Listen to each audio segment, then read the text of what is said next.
Welcome to another exciting episode of Algorithm Analysis and Design. I'm your host and your professor, Dr. John Baugh. In this lecture, we'll be discussing searching. So as an introduction, the searching problem, what's the core task? Given a set S of n records with distinct keys, determine whether a key K appears in that set S, and if so, where? It's analogous to sorting, but focused on retrieval rather than ordering. It's ubiquitous in databases, symbol tables, and information retrieval, and it serves as a new benchmark problem for complexity analysis, just like sorting did for the linear-arithmic bounds. So why would we study it again if you've probably already seen this in previous algorithms courses or data structures and algorithm introduction course? Well, nearly every real system requires efficient lookup. Database queries, find by ID, compilers, symbol tables, file systems, directory searches. Searching lets us compare algorithmic design trade-offs, static versus dynamic data sets, comparison-based versus hash-based approaches, average case versus worst case performance, and it serves as a bridge to complexity theory, revealing the big omega log n limit for comparison searches. So where does it fit among the different paradigms? Well, with divide and conquer, we had structured decomposition.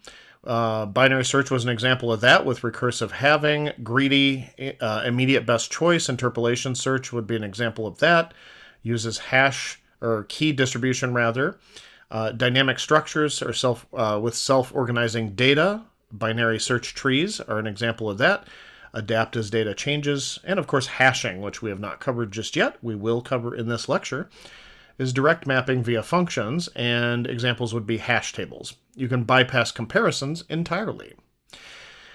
What does sorting do? Sorting concluded our discussion of ordering, but where does searching pick up? It begins our focus on retrieval and access efficiency.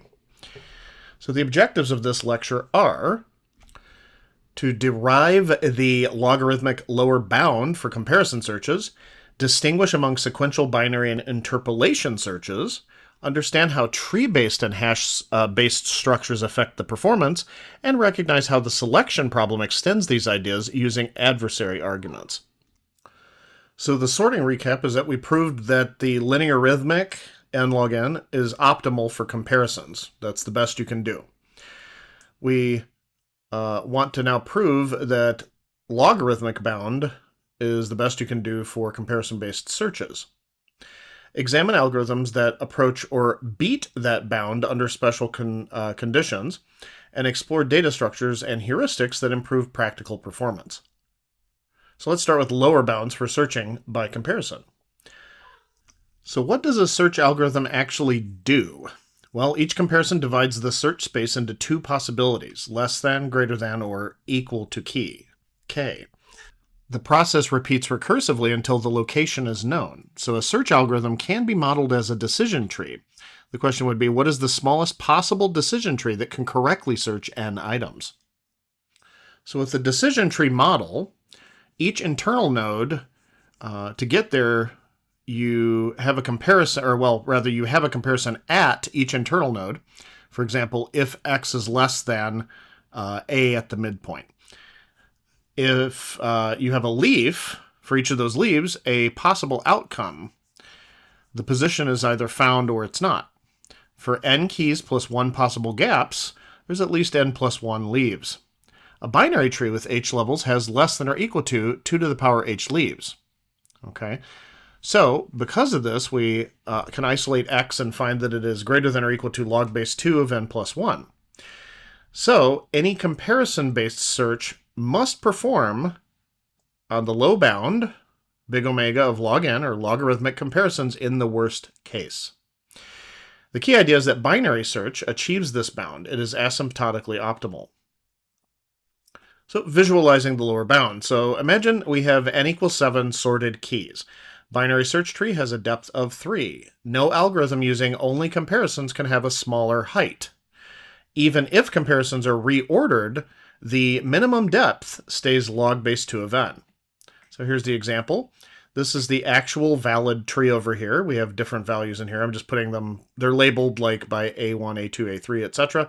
But this is 8 leaves, and it's a complete tree. It's a full tree that's also a complete tree, of course.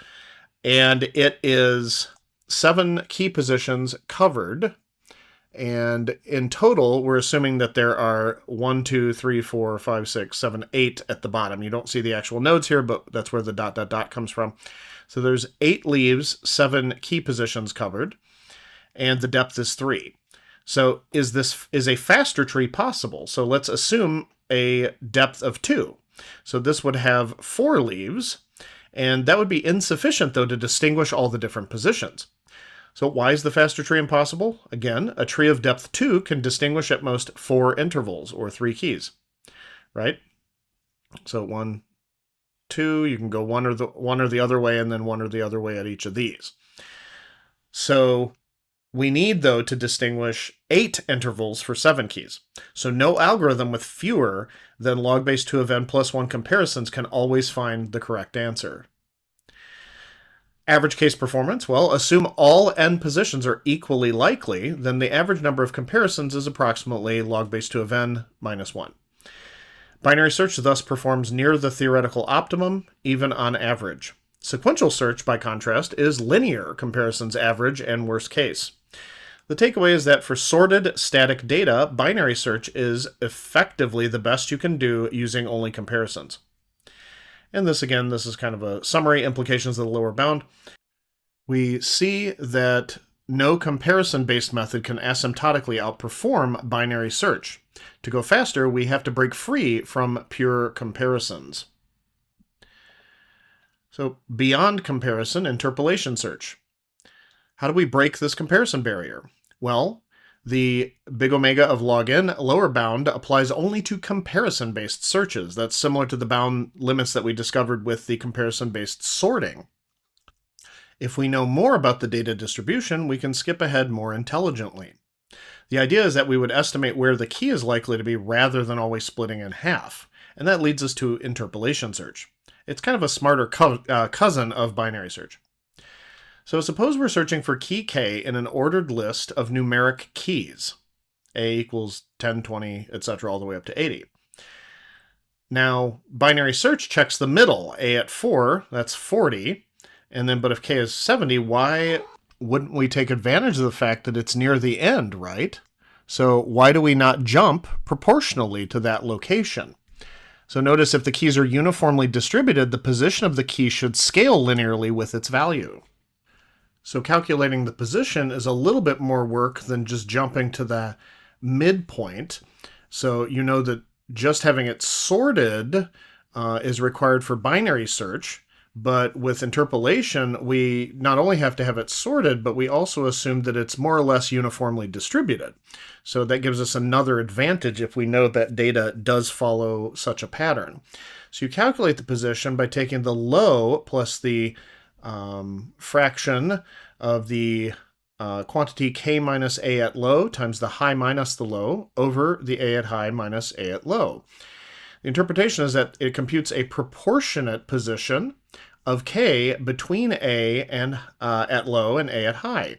This works like finding where a point would fall in a straight line between two known endpoints. So that's just some code, pseudocode for the interpolation search. And notice again that unlike binary search, the midpoint moves dynamically based on key distribution. Okay, here's an example walkthrough. So the array equals a fairly simple uniform distribution from 10 up to 80, going by tens. And it doesn't have to be exactly uniform, but that certainly helps and makes it a lot more accurate. So low is 0, high is 7. That's the indices, right? And the k equals 70. That's the key we're looking for. So we compute using the formula we saw previously, right there. We get 70 minus 10 times 7 minus 10. That ends up being 60 times 7 over 80 minus 10, which is 70. That ends up being 6, right? Because you end up with the 7 divided by the 70. That's 0.1, and then multiply that by 60, you get 6. So it directly lands near the correct position, in this case, at the correct position, in one step. If keys are uniformly spaced out, only about log of n comparisons are needed. Note that this is not the same thing as log squared of n. Okay, so the log squared of n is when you take the quantity log of n and then you square it. This is the log of n, so it's very, very good. All right, so performance comparison. It can outperform binary search, but only if the data are well behaved, in other words, uniform distribution. Again, binary search requires sorting. Okay, that's different. Linear search doesn't require anything, right? Sequential search or linear search, but it's linear time, but no ordering is assumed. With binary search, we assume it has to be sorted, okay, and it's going to do comparison-based, direct comparison-based. And interpolation search starts to take advantage of the fact that if it's sorted and it's on a uniform key distribution, then we can get a log of n. Now, worst case is linear, okay, so you have to be aware of that. Now, when does it fail? If it's non-uniform or clustered data, you get poor estimates. If the keys are exponentially or unevenly distributed, the position estimates can repeatedly land far away from K. That will degenerate into linear in the worst case, which is the same as linear or sequential search. So an example would be like if I have 1, 2, 3, 4, 1000, 1001, 1002, you search for 4, it's still fine, but if you search for 1000, the estimate misses repeatedly and biases towards the large gap. So robust interpolation search, to prevent overshooting or clustering errors, keep the estimate within a safe range. Modification would be to limit each jump so it doesn't get too close to the array ends. Ensure at least logarithmic progress per step. So the resulting complexity would be on average log of n, but at worst case you get log squared of n. Benefit is it retains strong average performance but avoids catastrophic linear behavior. Interpolation and beyond. So lower bounds of logarithmic can be surpassed only when we use numerical structure in the keys rather than just strictly comparing values.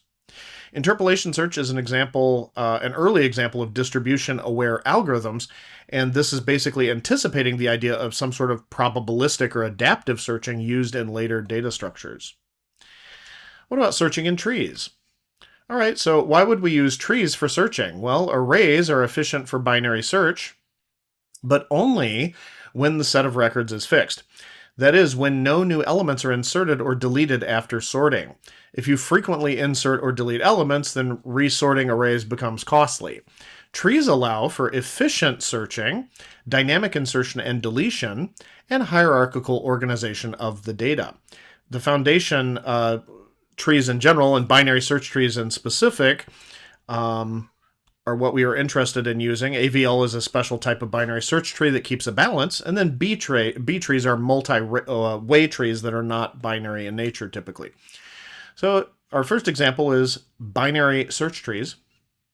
So the definition is that a binary search tree is a binary tree, so a tree where each node has at most 2 children, but where each node satisfies this. So the left subtree keys are less than the node key itself under consideration, and then that is less than the right subtree keys. For example, if I have 50 at the top, you notice that 30 and subsequently all of its children are smaller than 50, and then to the right of it, its value 70 is larger, and then its children are also larger than 50, but it also has a recursive structure. So 70, for example, its left child is smaller than it, but its right child is larger than it. Properties are that in-order traversal gives a sorted order, and search direction determined by comparison at each node. So what are the steps in a binary search tree? Well, you compare K with the roots key. If it's equal, success, you've found it. So this is the actual search process, right? If it's smaller, you move to the left child. If it's larger, you move to the right child. And you repeat until the key is found or null is reached, meaning you try to go past a leaf and it doesn't have any children, but you haven't found it yet, then you know it's not in the binary search tree. The time complexity is that on best and average, we have a big theta of log of n for a balanced tree. If the tree is heavily skewed, you end up with linear search, so it basically degrades. And this is just the very simple binary search tree pseudocode. So if the root's null, you return. K is equal to the root's key. Hey, we found it. Return the root. If it's less, then recursively look at the left side for K. And if it's greater, it's the only thing left, then we recursively look at the right side. Here's an example trace. Let's say we are looking for 60. Okay, we're trying to find the value 60. We compare 60 versus, I probably should actually put that, so it's let's find 60, okay? So the steps are compare 60 versus 50, which is at the root. Since 60 is larger than that, I can eliminate half the search space approximately by just going to the right? Because you will never search the 30, the 20, and the 40. And the 50 we've already compared to. We look at 70. It's smaller than 70, so we look to the left. And you've eliminated the remaining half on the other side. And you actually have found it in this case. So you've done 2 comparisons. So out of all the 8 values, you found it in 3 steps rather than having to go through 8. Performance scales with the tree height.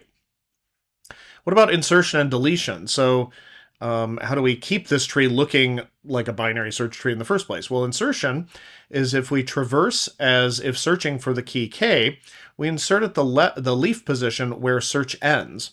Deletion, there are 3 cases, so it's a little more complicated than insertion. If the node has no children, it's really easy. You just remove the particular node directly. If the node has only one child, either left or right, doesn't really matter, you link the parent to the child. You're basically bypassing it and moving that child into the position the parent was and then deleting that extra node. If the node has 2 children, that's the most complicated case. We replace with an in-order successor or predecessor. All right, here's an insertion example. So insert 65. So if I insert 65, compare 65 with 50 at the top, and then it's greater, so we go to the right. Compare it with 70, it's smaller, so we go to the left. Now what about 60? We compare 65 with 60, and it's greater, so you go to the right. Now there is no right, because its right child of 60 is null, so we insert the 65 there. And there we go. There it is. Right there, we have the 65. What about deletion? Let's say we start with this tree, and we want to delete 20. It's a value over here. So this, when we get to the node, we find it first.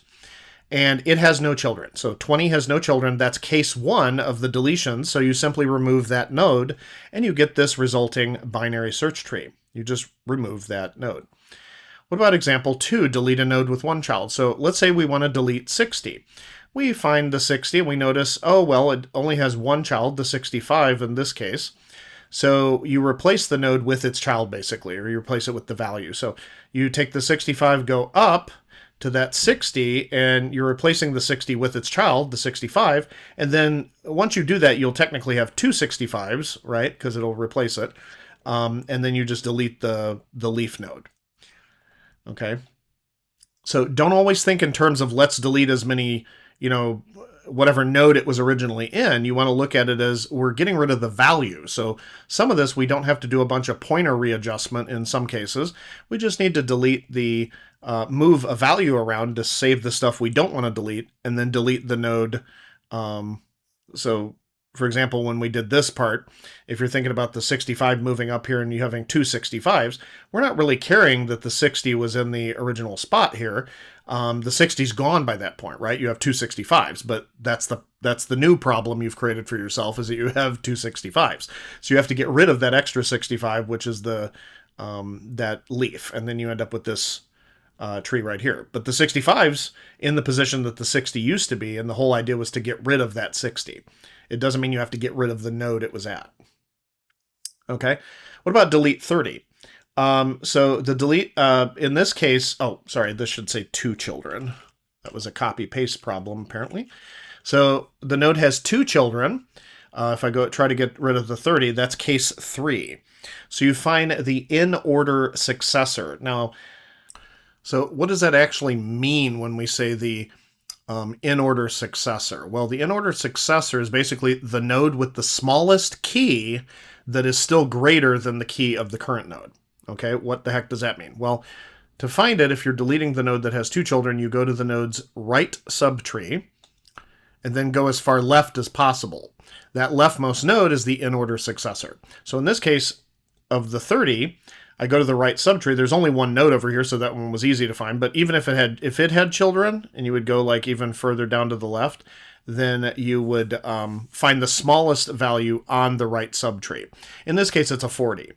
So what you do is you replace 30's key with 40 and then delete the original 40 node. And that's what we did here. So you can think of it as the 40 getting promoted up here, and then the node that it used to live at. So the 30's gone by that point, right? If you replace the 30 with a 40, and then you just delete that node that duplicate 40 would be at. So this is the tree that you get resulting. Now, note that we're dealing with binary search trees and we're not balancing them. Okay? This isn't a splay tree, an AVL tree, or anything like that. So we're not implementing balancing on this. Now, balance does matter, though.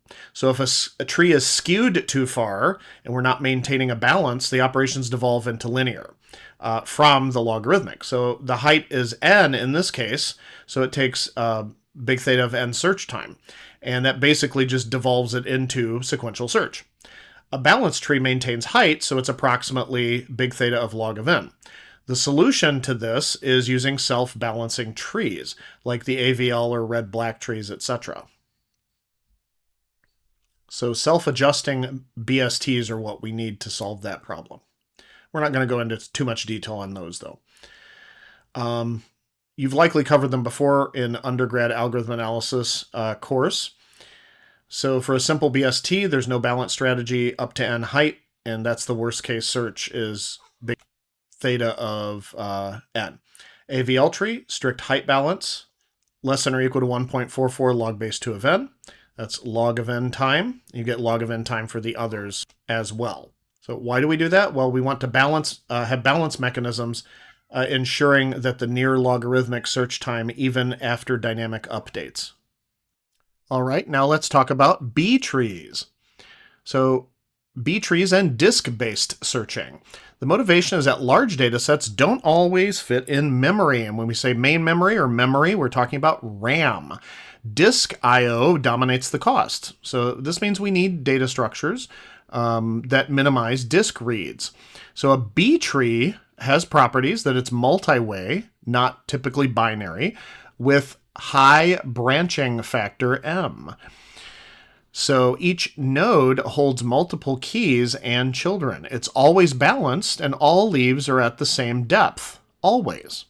The advantages are that it has a big theta of log based M of n search time. So M is the order, that is, the number of children that an internal node can have up to. This allows for up to M minus 1 keys total. This is excellent for databases, file systems, and external storage. So here's an example. Fewer levels than a binary search tree due to multi-key nodes. Each node read equals 1 disk access. So we want to try to reduce the number of nodes totally. Extremely efficient for large data sets. So as an example, with this particular tree, let's say we're searching for 50. We compare first with the 3060 node, and you can either have it, because of the way this is set with 2 in the single node, you can have something less than 30, greater than 60, or between the two. So in this case, the 50 that we're looking for is between the 30 and the 60, so we check at the node between them. You go to that node, and you have a 40 and a 50, and then you compare with that one, and this one it can be like a linear search sort of, or like a binary style search. So if the number of values in an individual node were very, very large in a specific type of B tree, then we would conceptually be able to use like a binary search or something like that. But typically the sequential scans are fast due to spatial locality. So you have fewer values in each of these. So in this case, you're going to have 2 at maximum. So it's very quick to find. All right. So comparison of the trees. So binary search, log of n. Does it support insert delete? No. If it's an array-based. I guess to clarify, this is saying binary search, not binary search tree. That's later. You can't insert delete dynamically as you're going along and doing the search, right? So you can't do that. So it's static sorted data. BST, binary search tree, this has log of n, but worst case n if it devolves. It does, of course, support insert delete. In-memory dynamic data. Balanced binary search tree keeps the big theta of log n, regardless of whether it's best or worst. It keeps the average of log n. And it does, of course, support insert delete. Frequent updates is what it would be used for. B trees are really good for disk or external data. They have the log base m of n. Obviously support insert delete. These are really good. And the base for these, instead of being base 2 by default, which is what we assume often in computer science, it's base m, which means that's the value of the multi-way maximum number of children. So summary of searching in trees. So trees extend binary search to dynamic and hierarchical data. Binary search trees are efficient, but they depend on balance. Self-balancing variants like AVL, splay, red, black, etc. guarantee log scale performance. B trees dominate external storage, meaning if the data you're working with is too big to fit in memory and you have to use disk access, external storage search, B trees are really good due to the low I/O depth. All right. So next up we have hashing.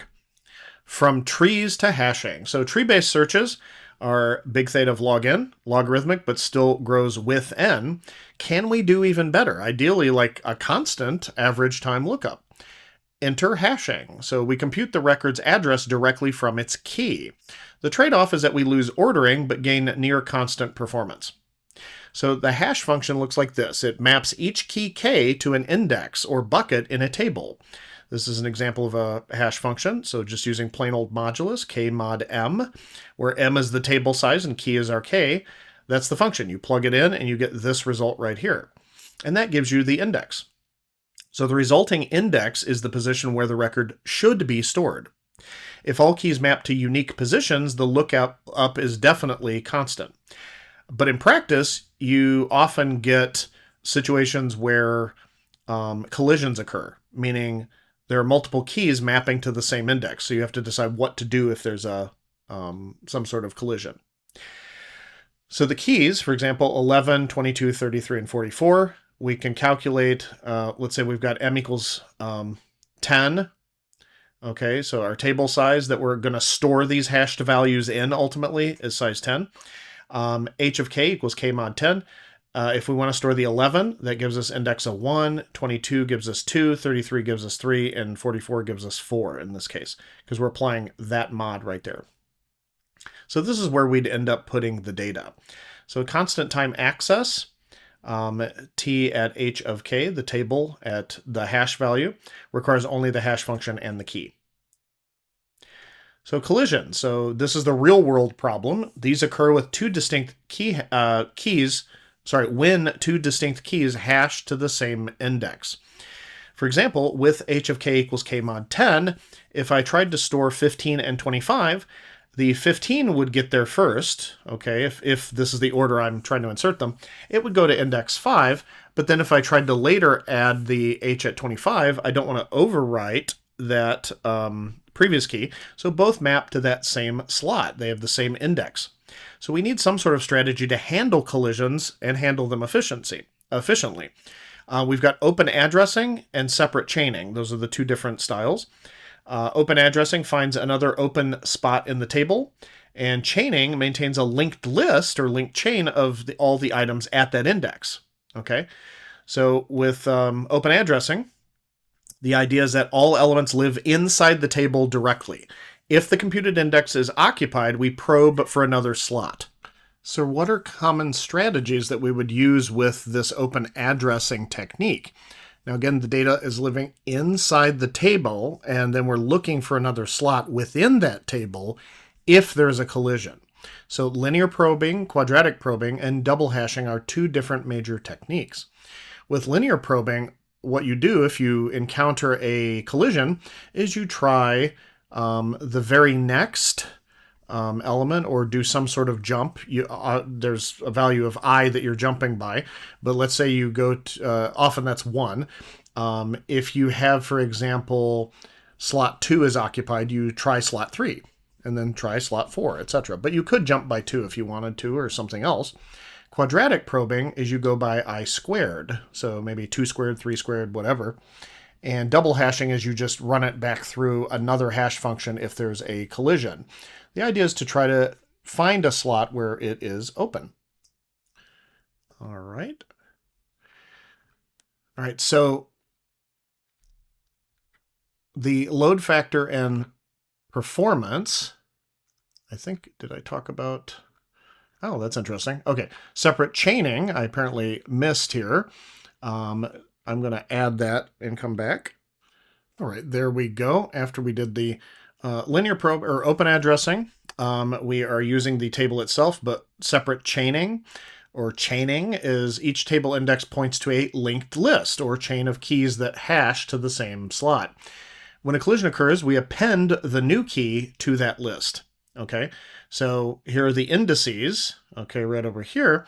But anytime you get a collision, like for example, if I had an 11 in here already and then I see that a 21 is trying to be inserted, oops, there's a collision, but that's okay because you just go, you say, well, that's occupied, so I go to the next one. The table never fills completely as long as you have memory available, so no probing is needed. No further probing, and the cost is proportional to the average chain length. So as long as you're not ending up everything hashing to the exact same chain, that would devolve into a linear type search. But as long as everything's fairly proportional, you get good performance. So the load factor and the performance, the definition is that we have alpha equals n over m, n being the number of stored elements over the table's size. The interpretation is that the average chain length would be about alpha. Performance depends on keeping a reasonably, or alpha rather, reasonably small. Open addressing has an average case constant with worst case of linear. Both have worst case linear. And then chaining has a big O of 1 plus the alpha. All right. Just showing some linear probing in action. I think we probably should have moved that up.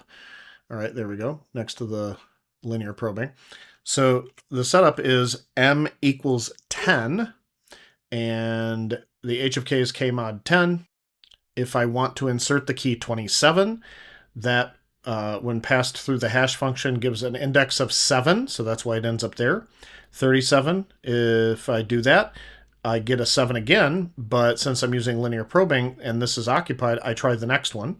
And what about 47? Well, that gives a 7 again, so 8 is occupied, try 9. Okay, so the resulting table looks like this, 27, 37, 47. The issue is that keys tend to cluster, leading to primary clustering. Quadratic probing or double hashing can help. So that can cause them to jump a little bit more and you don't get so much clustering. Okay, we talked about separate chaining already. So choosing a good hash function, well, goals are that we have a uniform distribution of the keys across the table slots and minimize clustering and collisions. So fast to compute, common techniques are division method, so k mod m with m being prime. Multiplication method, you have floor of m, k times a mod 1 with irrational a, so such as square root of 5 minus 1 divided by 2. Or string keys, polynomial accumulation, for example, h of s equals, etc., right? The different characters multiplied by the corresponding values mod m. Pros and cons. Advantages, big O of 1 average search, insert, delete. Disadvantages, we lose the key order. Simple implementation may require resizing, though.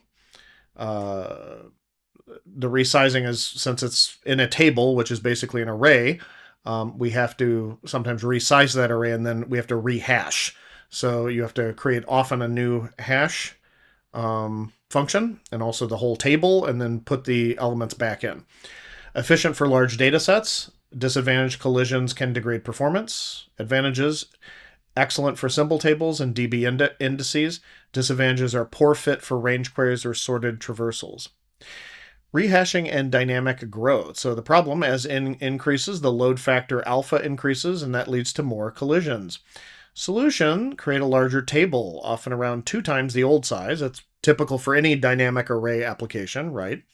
But we have to recompute all the hash values. So you have a new h of k with a new m. Insert elements into the new table. The trade-off is that rehashing is expensive but rare, so we'd say that the amortized cost remains big O of 1 per operation. So amortized means that every once in a while you might have an expensive operation, but on average, if you say, let's say we have 10 locations in the array, and then after the 10th one, say 10th or 11th, you have to rehash or create a new array, copy them over, you get a big O of n rehashing. So, but that's done every n times. So on average, n divided by n, it's still big O of 1. Hashing versus tree-based searching. Hashing trades ordering for speed. So ideal when you need fast direct access to specific keys, not sorted traversal. Okay, and then so search time, log of n with trees, but they preserve the order. Hashing does not, even though it has a constant average search time. Insertion deletion has log of n for trees, big O of 1 for hashing. And the trees support range queries, okay? So that does, but hashing does not, because it doesn't preserve the order. Handles dynamic data, both of them do, but hashing requires resizing at some point, probably. So sensitive to distribution, trees are mildly sensitive, but hashing are strongly sensitive to distribution, which depends on the hash. Bad hash, you end up a lot of collisions, a lot of clustering, you're going to end up degrading the performance. So summary of hashing is that hashing computes an address directly from the key near big O of 1 or constant time access. Collisions are inevitable but manageable, probing or chaining. Performance hinges on the load factor, hash function quality, collision strategy, and it's commonly found in symbol tables for things like algorithms, database indexes or indices, and caching systems. Now let's look at the selection problem and adversary arguments.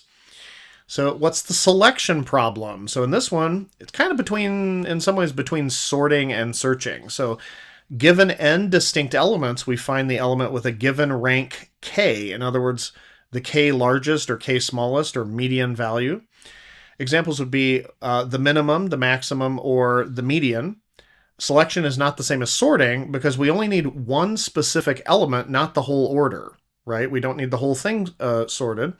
So motivation is that sorting takes the big theta of n log n, but can we find just the kth element faster? So one approach is you sort it and then find, say, the minimum or the maximum, but at that point you've performed big theta of n log n complexity, right? You've actually performed that much time complexity or performed operations that are going to be linear logarithmic with respect to n. But can we, if we don't need the whole sorting, we just need a specific element, can we find that element faster? And that is the selection problem. Simple cases, find max, best known comparison, n minus 1. Must compare each element once. Find min and max both. That's 3n over 2 minus 2. You pair them up and get fewer total comparisons. Find second largest is n plus the log base 2 of n minus 2. Use something called a tournament structure. General kth element is linear is the best possible. Needs careful partitioning, though. So finding maximum. So n minus 1, you have to examine every other element once.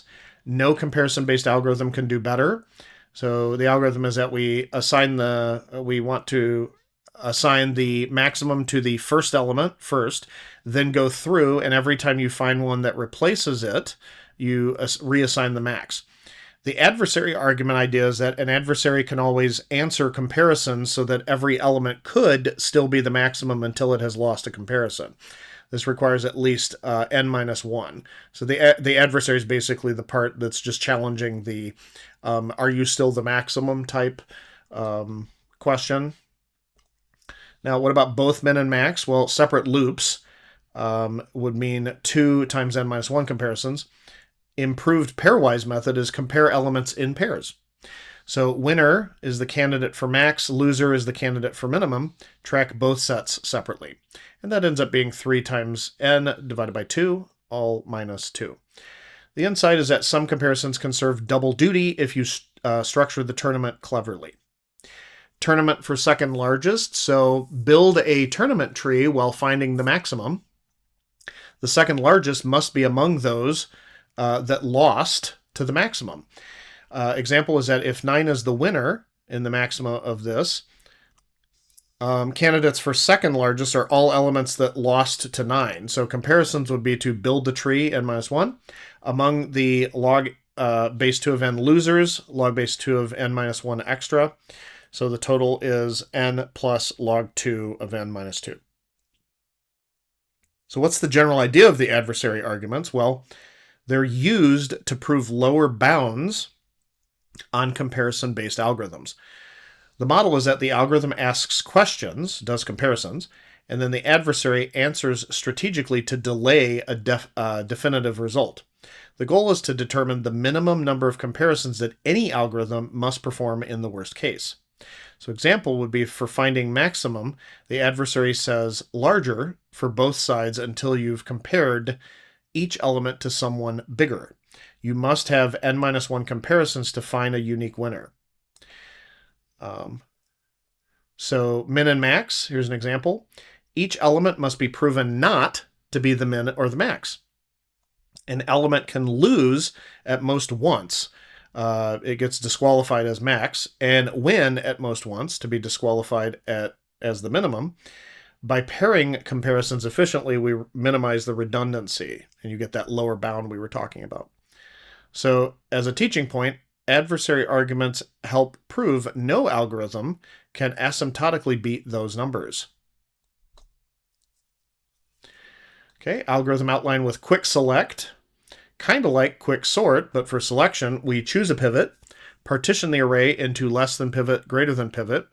If the pivot is the kth position, we're done. Otherwise, we recurse into the appropriate partition. Expected time is linear. Worst case is n squared if the poor pivot choice. Comment is that average performance is excellent, but we can do guaranteed linear with careful pivot selection. Deterministic linear time selection. The steps are divide the array into groups of 5, for example. Find the median of each group. Recursively find the median of those medians. That gives us the pivots. And partition the array around that pivot. Recurse on the half containing the kth element. This guarantees worst case runtime of big theta of n. The pivot always reduces the problem size by a fixed fraction, such as a fifth. Okay. Historical note is that this was introduced by Bloom, Floyd, Pratt, Rivest, and Tarjan. All of these are actually really big names in computer science. So, for example, like Rivest was actually in RSA. So when you hear RSA encryption, Rivest is the R in RSA. You got Tarjan came up with Tarjan's algorithm and things like that. So lots of big names. Okay, so proving the linear bound. Each recursive step splits the array into roughly 70 to 70-30 sizes. That's guaranteed. So the recurrence is t of n is less than or equal to the t of n over 5 plus t of 7n over 10 plus big O of n. And we end up solving this recurrence and getting that it is big theta of n. Result is that deterministic linear selection is possible, confirms that the big omega of n lower bound for selection is tight. And some summary of lower bounds via adversary reasoning. So adversary arguments show how information theoretic limits bound comparison-based algorithms. No amount of cleverness can beat these limits without extra assumptions, so such as numeric structure or randomization. So you have to do some clever things with the structure of the number, the numeric or randomize in order to get better performance than any of this. Okay, searching and selection, putting it all together. So we have a bunch of searches and we also have the selection problem. the data structures that are used. I won't read all of these off. Typical time, and some notes. Some takeaways from that are that we have comparison-based methods obey provable lower bounds. Exploiting the structure, the numeric keys, hashing, trees, lets us surpass those bounds in special cases, such as uniform distribution and things like that. Adversary arguments formalize why no algorithm can be asymptotically better in the worst case. And deterministic linear selection cements the link between lower bounds and optimal algorithm design. The next lecture, we will end up discussing algorithm complexity and intractability. And we'll actually end up kind of generalizing adversarial thinking to the entire classes of problems like P, NP, and NP hard. All right, so summary is that sorting showed us how to order data efficiently. Big theta of n log n, lower bound by comparisons. Searching focuses on locating specific elements, such as log of n lower bound for comparison-based searches, and can improve with structure. Trees, hashing, or distribution knowledge, such as what we did with interpolation. Selection goes one step further. We find one element of interest in linear time. Every algorithm is constrained by information limits, adversary or decision tree arguments. Clever design exploits extra structure, such as numeric, probabilistic, or hierarchical. Adversary reasoning provides a foundation for proving optimality and for the study of complexity classes. And next, again, we will be generalizing those ideas to full computational models. That's the algorithm complexity and intractability. Of course, the P versus NP issue, right? Solve that, get $1 million, at least.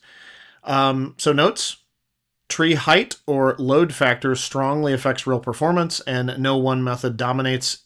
Each fits a different problem model. And then this is just kind of your summary so you can use it for study and reference. That's what I have for you for this lecture. I hope that was useful. Bye-bye.